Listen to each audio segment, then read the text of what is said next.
sini. Enggak, cuman di sini kadang-kadang ada juga yang salah pengertian, dikira di sini tempat perdukunan atau yang mestek. Kalau ada pemilu, ada calon DPR minta restu segala macam, itu bukan kami. Bukan kami, salah tempat, salah alamat mereka. Kami benar-benar mengkaji masalah filosofi. Kita anunya dari relief candi di seluruh Gunung Lawu ini, dan dari cerita-cerita wayang semua ya, kita.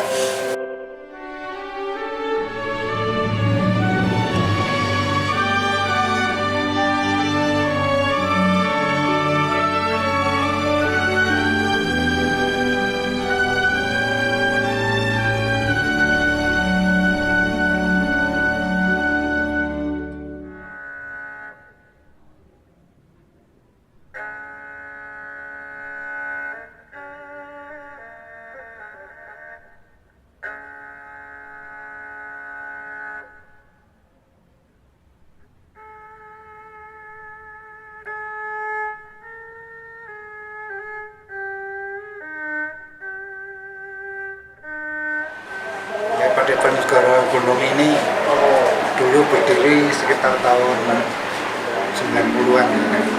Itu yang mendirikan bapak saya, bersama saya. Bapak saya Romo Pedande Joyokusumo. Itu mendirikan tempat ini semuanya berdasarkan ilhami. Dulu di sini tempatnya tidak seperti ini ya, jadi di tempat ini bukan karena kamu memilih tempat yang sejuk atau yang indah yang bagaimana, ada petunjuk, ada tanda-tanda di tempat yang ada batu besar, yang ada batang telapak kaki, itu memang ada di bawah sana, tepi sungai di bawah sana. Lalu kita mendirikan padepokan ini. Sebenarnya ada dua garis besar kegiatan. Yang pertama yang bersifat spiritual vertikal, itu kegiatan diwadai dalam bentuk Padepokan Segara Gunung.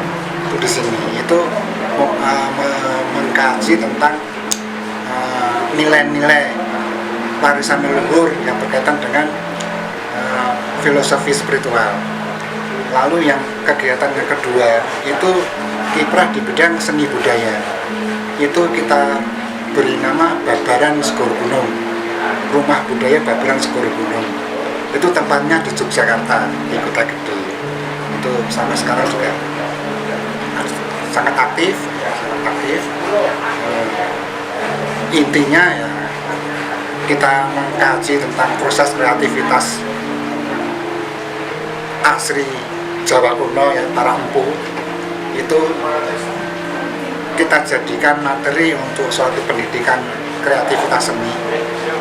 Itu kita selenggarakan di Rumah Budaya Babaran Segara Gunung, yang setiap tahun banyak tamu seniman dari berbagai negara yang residen di sana. Itu namanya.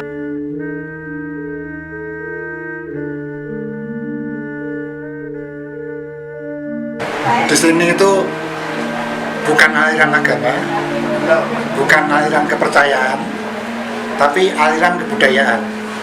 Dalam arti semua kekadangan di sini itu anggotanya itu ada yang dari Nasrani, ada yang dari Muslim, ada yang dari Buddha, ada yang dari Hindu. Jadi kita tidak masalah itu, kita masalah kebudayaan dan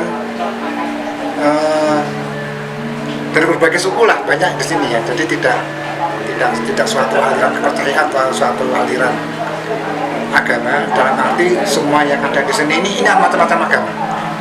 Kita sudah merasa tidak mempermasalahkan masalah perebutan seperti itu.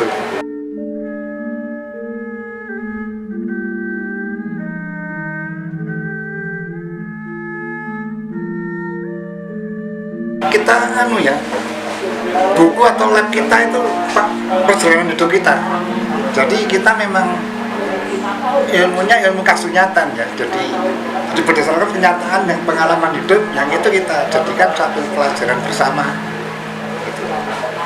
Dan kita Kami merasa diwarisi oleh Prabu Brawijaya ya, yang membangun berbagai peninggalan di Lawu ini, dan itu meninggalkan ilmu-ilmu, nilai-nilai tentang perjalanan hidup dari sejak terjadinya pertemuan antara sel telur dan mani dan manikem itu ya, itu sampai ke proses meninggal, dan kemudian setelah meninggal itu semuanya tertera dalam semua relief di candi-candi di seluruh lereng Gunung Lawu ini, dan itu merupakan kitab kami.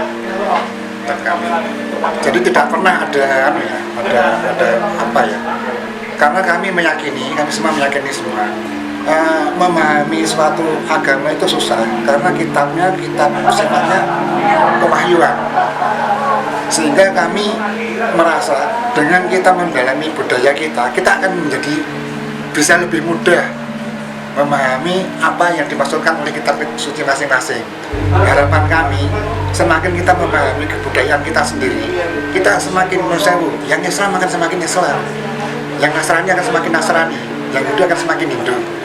Itu karena kita mengembangkan pemahaman nilai-nilai secara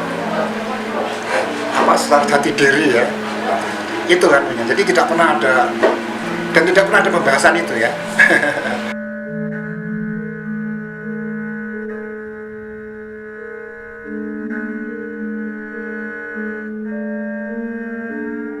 Enggak, cuman di sini kadang-kadang ada juga yang salah pengertian, dikira di sini tempat perdukunan atau yang mistik. Kalau ada pemilu, ada calon DPR minta restu segala macam, itu bukan kami. Bukan kami, salah tempat, salah alamat mereka. Kami benar-benar mengkaji masalah filosofi. Kita anunya dari relief candi di seluruh Gunung Lawu ini, dan dari cerita-cerita wayang semua ya kita.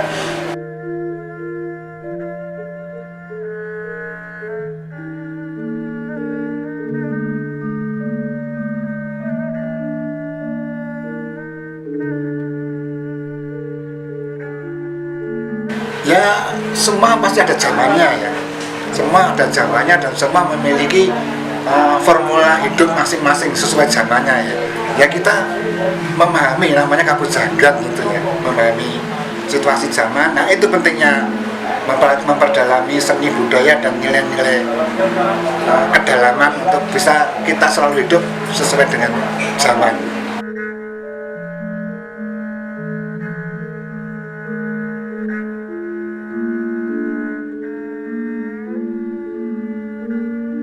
Saya tidak pernah menanya-nanya mereka ya, tetapi yang jelas kalau kita punya acara begini, mereka dengan sukarela gotong royong membantu. Pada waktu kita dulu merintis membuat jalan ini, itu kerjasama dengan pabrik teh ya, memperlebar jalan itu. Masyarakat bilang kalau itu yang punya kerja padepokan, kami tidak perlu dibayar tapi kalau pabrik kami minta dihargai sebagai tukang gitu.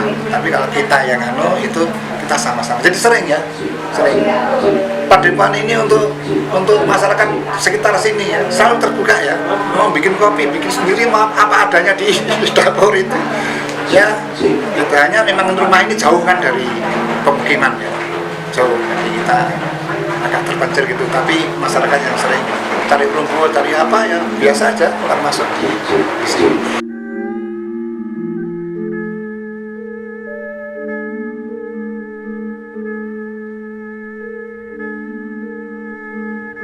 Ya saya pikir anak-anak muda sekarang punya tantangan zaman itu sendiri ya.